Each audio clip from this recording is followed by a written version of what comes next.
Be well balanced and be self-disciplined. Be alert and cautious at all times. That enemy of yours, the devil, prowls around like a roaring lion, fiercely hungry, seeking someone to devour. That's the word of God according to 1 Peter chapter 5 verse 8. There's an old saying, when it rains, it pours. Have you ever felt like that? Have you ever felt like there's something going on in your life and it's deeper than what your eyes can see? Have you ever felt like there's something going on in your family or in your household that doesn't seem natural? Like there's some other force at work because it's one thing after another. It's attack after attack. It's battle after battle. From another perspective, have you ever felt like when things are going wrong at home, they tend to carry over in other areas of life? It's like when something is going on with your kids at home and it affects your work. Or when something is going on in your marriage and it affects your interaction with your kids. Or if something is going on at work and it affects all of the above. It quickly becomes apparent that all of these things are interconnected, and it also reminds us that if the devil can get a foothold in one area, then he has gained a foothold in all of these areas. The devil is trying in an unprecedented way to destroy families today. He wants to disrupt the family system and order.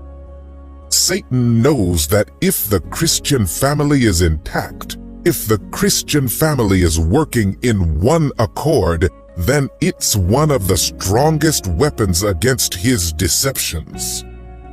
From the day that Satan spewed his lies to Eve, he was in the process of disruption. In order to maximize his deception, he approached Eve when she was alone. He approached her when she was separated from the family unit. And he did this because a divided family is easier to conquer. The devil is in the business of sowing discord and division in our homes. He's in the business of causing senseless fights and conflicts. The devil is in the business of causing husbands' hearts to stray away from their wives, and vice versa. He wants the hearts of wives to stray from their husbands. The enemy is in the business of causing children to be rebellious and to have a complaining spirit. Satan wants to destroy our households because he knows that a spiritually weak home is the easiest way to take us away from God. He's not new at this. He's been at it for a long time. The strategy of Satan is to attempt to divide and conquer the family. Immediately after that, he instigates destruction between the same family members. And the Bible is full of stories of dysfunctional families that fell to the disruption of the enemy. If Satan was able to disrupt the families of giants of faith, such as Abraham, Jacob, David, and Solomon, then we should be aware of the enemy's schemes and prepare to defend our homes. Now, when it comes to guarding ourselves and our families against the deceptions and invasions of the enemy, the first question is, how does the devil gain access to our homes and minds? How does he try to gain access to disrupt our families and our lives? One of the biggest ways that the devil gains a foothold in our families today is through media. Music, movies, and social media are huge access points to our families. Music accesses our brains and bodies in a way that few other mediums do. The messages in music today are ripe with sinful themes like lust, sex, violence, rebellion, among other sinful things.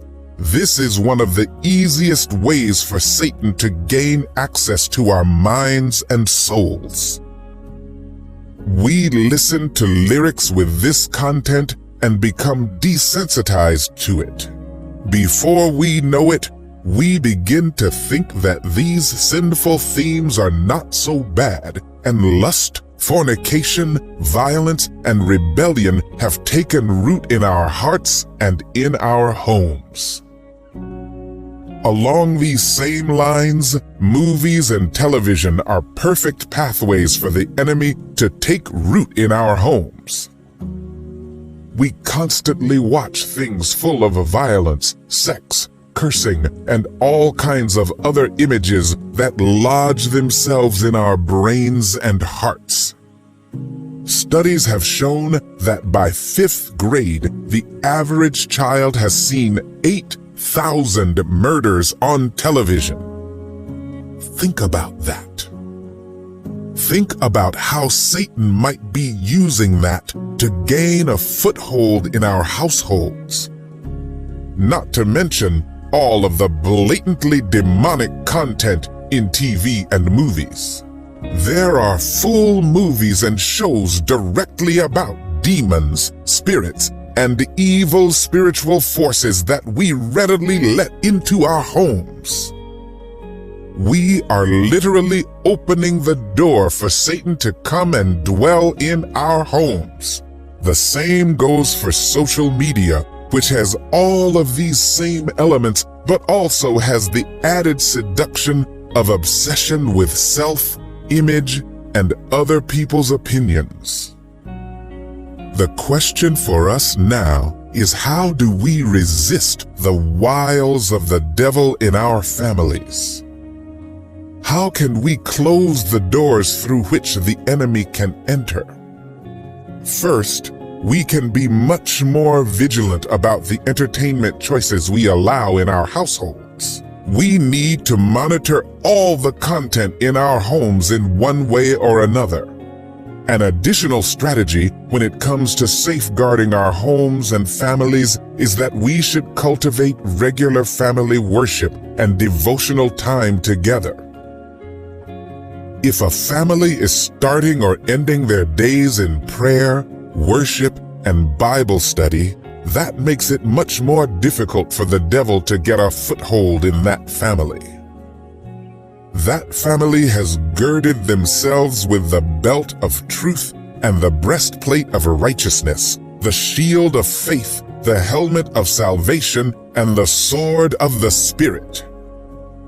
Taking up this armor of God in our families is what will guard them against the deceptions and temptations of the enemy. Let us put on the armor like spiritual warriors. Let us guard our homes from the enemy. Let us resist the devil, and he will flee from us.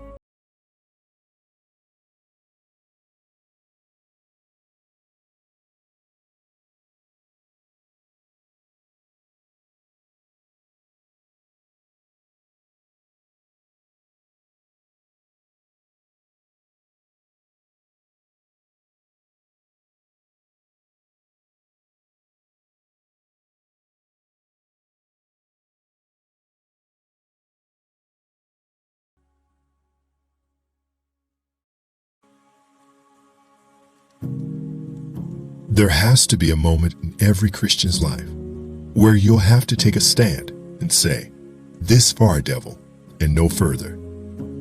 And what I mean is that in every walk of life, there are things you can put up with. They may be unpleasant, they may be uncomfortable, but you can put up with certain things. We do this at our jobs, in our marriages, in our business. However, sooner or later, your limits always get tested.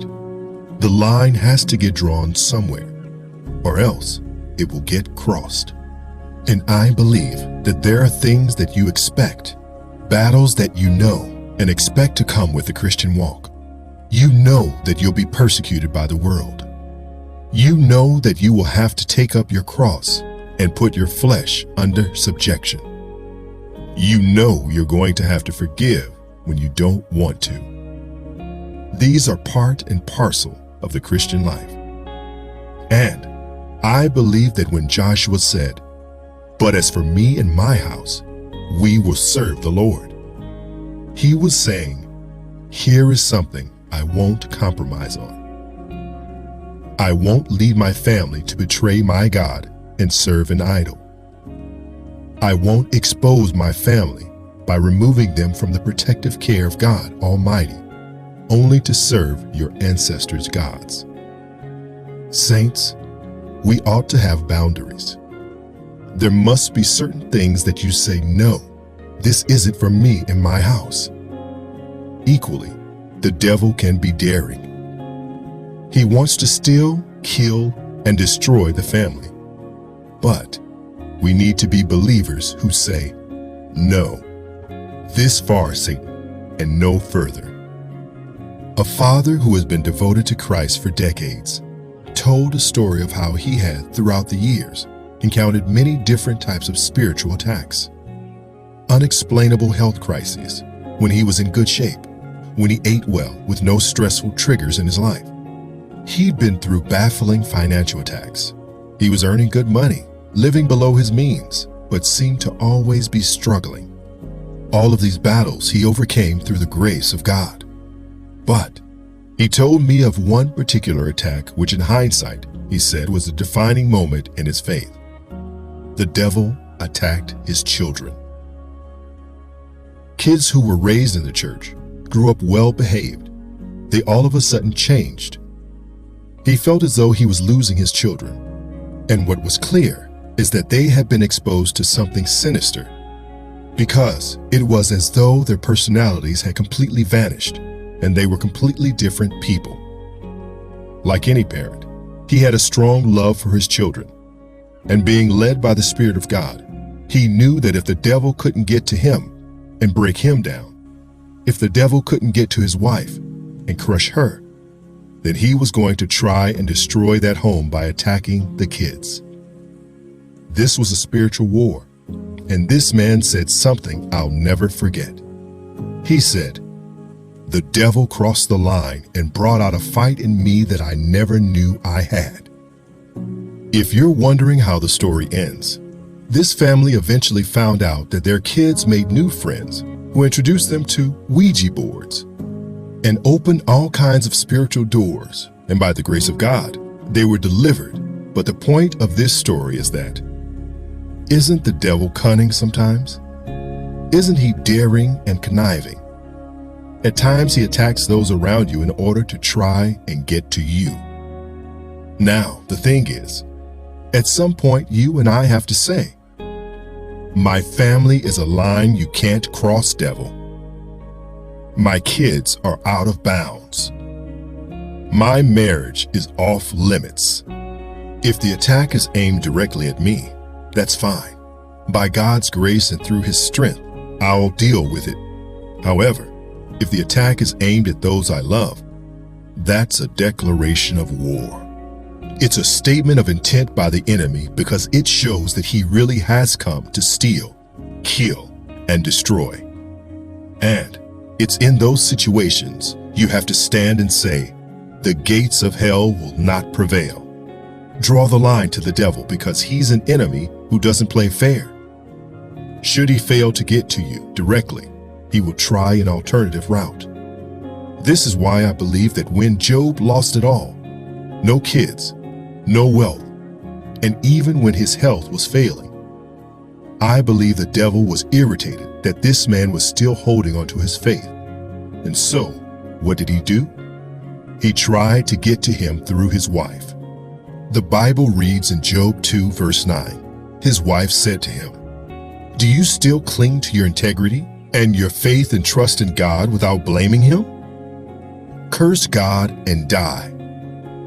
So in your walk with Christ, you'll find that if you don't set boundaries, if you don't set parameters of what you'll tolerate, then you'll have all kinds of things coming to try and influence you. You will have people who will ask you the question, are you still holding on? Are you still holding on to your faith and trusting in God who's allowed this to happen? This is why I believe that the proclamation Joshua said is one that needs to be said among all families in the world today. Joshua 24 verse 15 says, "And if it is evil in your eyes to serve the Lord, choose this day whom you will serve, whether the gods your fathers served in the region beyond the river, or the gods of the Amorites in whose land you dwell. But as for me and my house, we will serve the Lord." It's a strong and bold declaration, a stance that says, I don't really care what you decide to do in this world. The decision I have made for myself and for my home is to serve Jesus Christ. I don't care who's painting the picture for what a modern-day family looks like. I will serve the Lord. I don't mind if the world speaks out against me. I will serve Jesus Christ.